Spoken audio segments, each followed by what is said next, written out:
The size of the nucleus is given as, if r is the radius of the nucleus, then it is equal to a constant into mass number into 1 by 3.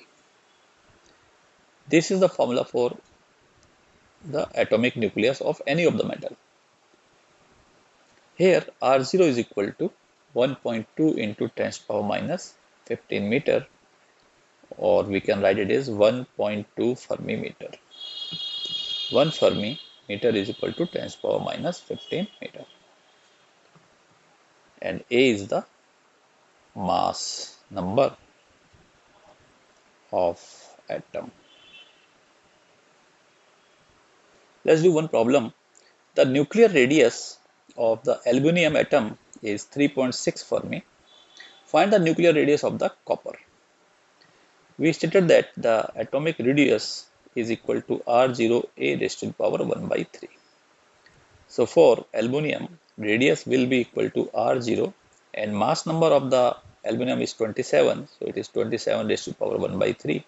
Similarly for copper, radius will be equal to R0. R0 is same for every nuclei into, and mass number is 64. 64 raised to the power 1 by 3. So on simplifying, it will be R0 into 3 raised to the power 3 into 1 by 3. So it will be R0 into 3. Similarly for copper, we will write 4 cube raised to the power 1 by 3. This 3 and 3 get cancelled. So R0 into 4. Therefore, dividing the equation number 2 by 1. If we divide 2 by 1, it will be RCu by R aluminum is equal to R0 into 4 divided by R0 into 3.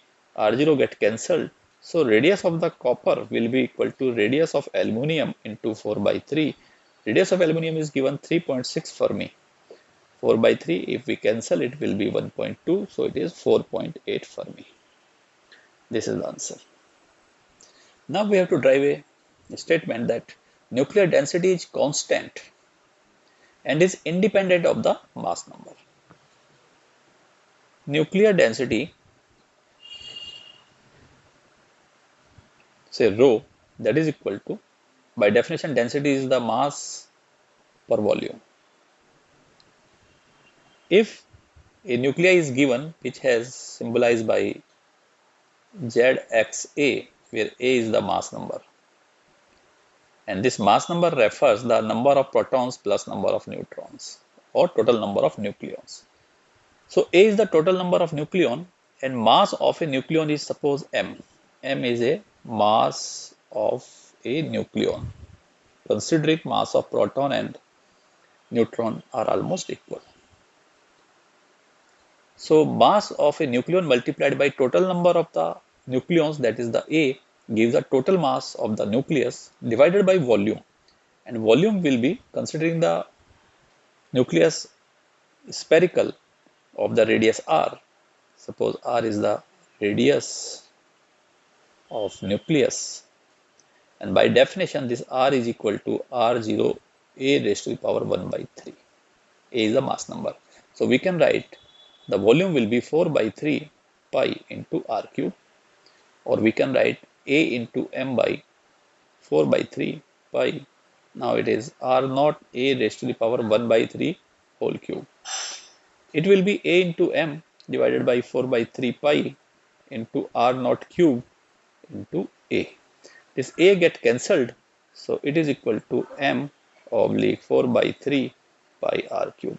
All these parameters are constant for any of the nuclei because m is the mass of the nucleon, pi is constant, and R0 is the constant given by 1.2 Fermi. R0 equal to 1.2 Fermi, or 1.2 into 10 to the power minus 15 meter. So hence it is a constant. So we can say that nuclear density is constant and it is independent of the mass number. The question is, classify the following 6 nuclides into isotons, isotopes, isobars. We have already discussed the properties of the isotons, isobars and isotopes. Isotopes, isobars and isotones. We know that isotopes have same atomic number but different mass number. This implies that if we check the given 6 nucleides, out of these 6C12 and 6C14 have same atomic number and different mass number. So we can say 6C12 and 6C14 are the isotopes. Isobars are having same mass number but different atomic number. So we can see if the mass number is same, the nucleides are having the helium, which have mass number 3, and hydrogen. So these are 3, 2 helium and hydrogen. And last one are isotones. Isotones have same number of neutrons but different atomic number. So these are 80, 198 mercury and 79 gold, 197, because their atomic number are different and number of neutrons are 198 minus 80, that is equal to 180. Similarly, number of neutrons in gold is 197 minus 79, that is also equal to 180.